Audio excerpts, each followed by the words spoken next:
Over the weekend, Donald Trump did what he had been asked to do for months, and we'd suspected he would. He commuted the sentence of Roger Stone, who lied to conceal Donald Trump's crimes.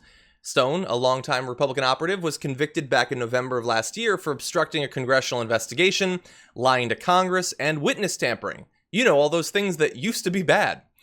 This was in a trial that stemmed from special counsel Robert Mueller's investigation into Russian interference in the 2016 election. On February 20th, Stone was sentenced to 40 months in prison. Trump's commutation landed just days before Stone was expected to report to prison on July 14th. Now, this is a commutation. It's not a pardon. It stops short of that. The conviction will remain on Stone's record, for now at least, but he won't have to serve his prison term. One of the reasons we believe this is what they did was because a pardon sort of admits that he did it, but a commutation does not, but it keeps it on his record. It's like you take one or the other, at least for now. Francesca, it's been like 2 days since this happened. How did you respond to the news breaking? Just anger, truly anger and rage, and also fear, because cartoons beware, all right? There is a killer who framed Roger Rabbit on the loose. And he's back out there. He's a predator, and we should all be aware that he's there. He's a cartoon villain. This is Roger Stone is a cartoon villain. He is Judge Doom, there's a couple reactions. Obviously, one of them is that you think about the number of people who are locked up for nonviolent drug offenses, people who have, videos of crack cocaine being planted on them by the police.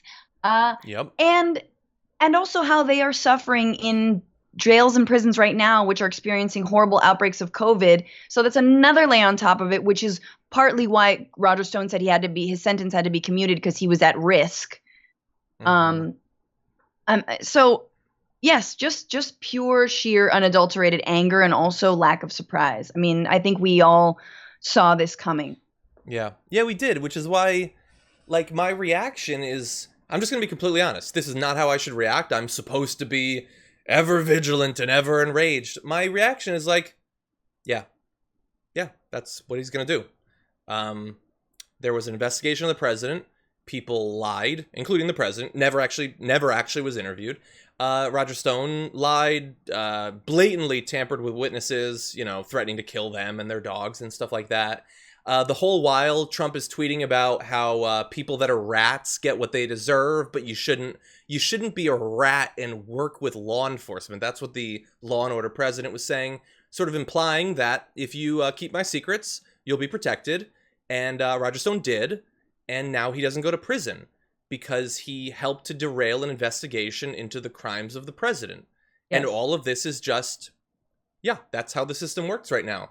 The inspector generals are all being fired. Investigations are being shut down. Obstruction of justice never has any consequences.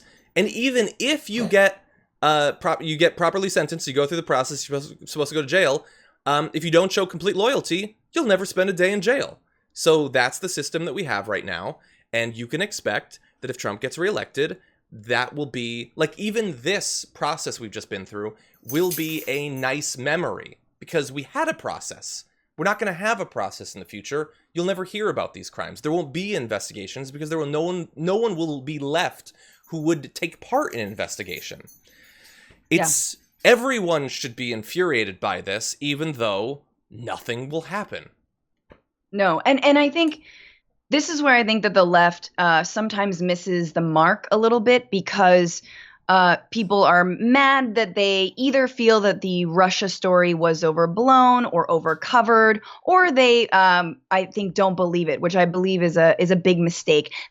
You can completely believe that it was fake. Let's say you do, but from a left perspective, you're like, yeah, the right says it's fake news, but so do I. But from a left perspective, because I hate Democrats, whatever your rationale is, there is no excuse for commuting the sentence that a jury arrived at, right? A guilty verdict that a jury arrived at for someone obstructing an investigation. No matter whether you think that investigation is real or not, this is the law. This is how things work. And so, and then there are people who say, well, Obama commuted a bunch of sentences. Yeah, of nonviolent drug offenders, and then at the very end there, So same thing.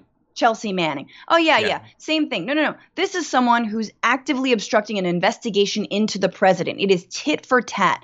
Like, to use a word that the president loves so much, thugs. There are thugs in the White House. Let's call them what they are. They're dangerous thugs.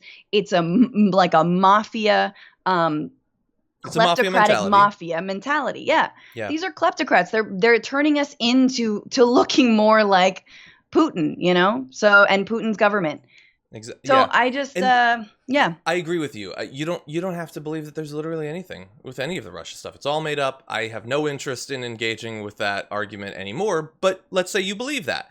Right. You also theoretically care about executive power running rampant with no checks whatsoever. That's a bad thing, right? Yes. And my fear is that some people feel like, well, if the running rampant is tied to that thing that is like core to my identity now, is not being concerned about it, that I can't be concerned about that. And I know that it's not up to me. Terrible precedent. If it were up to me, I would say, no, you can still be concerned about this. I'm not even going to try to convince you about any of that. Let's never talk about it again. But we can still care about the White House accruing ever more power unconstrained by literally anything. We can care about an investigation. I mean, Roger Stone was potentially the back channel between Russia and the Trump administration vis-a-vis WikiLeaks when it came to the DNC document dump, okay? Just putting that that's, so don't you want an investigation of that, or do you not care?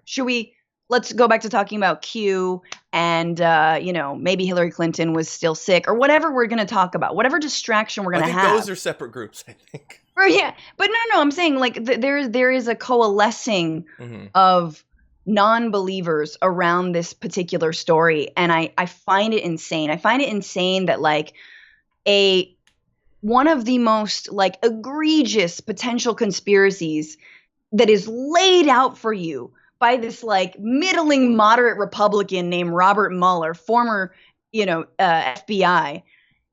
And it's right there. All the corruption's right there. And both people on the right and the left are like, nah, I don't like it. And it's just like, I don't know. It boggles my mind. Sorry, I'm getting a little too deep into this. Okay, so you still want to engage. Okay, I'm trying to find common ground. No, it's fine. Corruption's bad. Corruption is bad. Let's find common ground. I'm just saying like I do care about investigations. I think investigations matter. I think investigations into the Bush administration's war crimes still matter. Yeah. Right? I don't believe in just leaving it all behind. Yeah. And look, I'm going to say this. But for me personally, best case scenario that seems likely to happen this November is that Biden wins. And here's the thing. We at TYT, TDR, and I'm sure at the Bituation Room are still going to be vigilant for the corruption. And I would argue that us making the case against Biden, if it becomes clear that he's doing these sorts of things, is going to be buttressed by the fact that we do it under both sides' administrations. We don't take years off when it's like kind of easy or something. Like we do it all the time. That's what TYT's been doing forever. We got in lots of trouble under Obama for talking about things that he did, drone strikes and all that were bad. You can't take administrations off. That's what I'm saying. Agreed. And the Roger Stone stuff is just the most blatant. Like, that's a slam dunk. There's other cases, I get it. It's going to be a little bit harder to convince people, but like, nobody thinks that Roger Stone isn't breaking the law and isn't obstructing justice, and that should be a bad thing that there are consequences for.